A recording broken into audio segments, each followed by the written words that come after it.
సూర్యాపేట జిల్లా హుజూర్నగర్ నియోజకవర్గం గరిడేపల్లి మండలం రాయినిగూడెంలో డాక్టర్ బిఆర్ అంబేద్కర్ 134వ జయంతి సందర్భంగా రాయినిగూడెంలో నూతనంగా డాక్టర్ బిఆర్ అంబేద్కర్ విగ్రహం మరియు బాబు జగజ్జీవనరావు విగ్రహం ఓపెనింగ్ కార్యక్రమంలో పాల్గొన్న దోసపాటి గణేష్.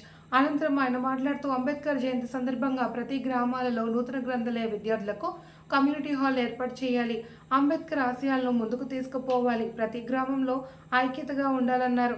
యువతీ యువకుల్లో నూతన ఉత్సాహాన్ని నింపడానికి ముందుకు వచ్చి సహకరించినటువంటి దాతలు డాక్టర్ రాజ్యాంగ నిర్మాత డాక్టర్ బిఆర్ అంబేద్కర్ విగ్రహదాతలు అమరావరపు డాబా రాములు కుమారులు పెదలచయ్య తిమోతి బారాజు బాబు జగజ్జీవనరావు విగ్రహదాతలు కడప ప్రేమ్ కుమార్ భార్య రజితలకు ధన్యవాదాలు తెలిపారు.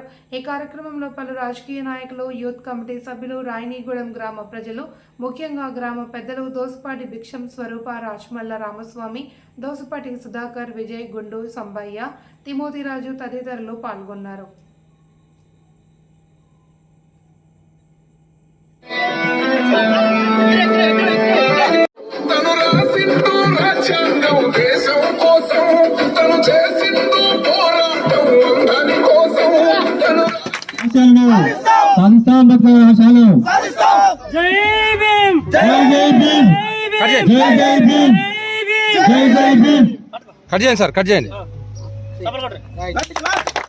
ముందుగా అంబేద్కర్ జయంతి శుభాకాంక్షలు.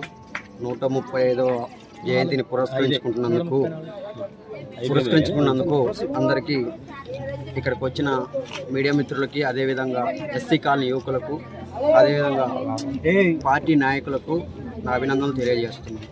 ఈరోజు బాబాసాహెబ్ అంబేద్కర్ గారు కుల నిర్మూలన చేయాలని ఎంతోమంది అణగారిన వర్గాల కోసం ఆయన పోరాటం చేశాడు.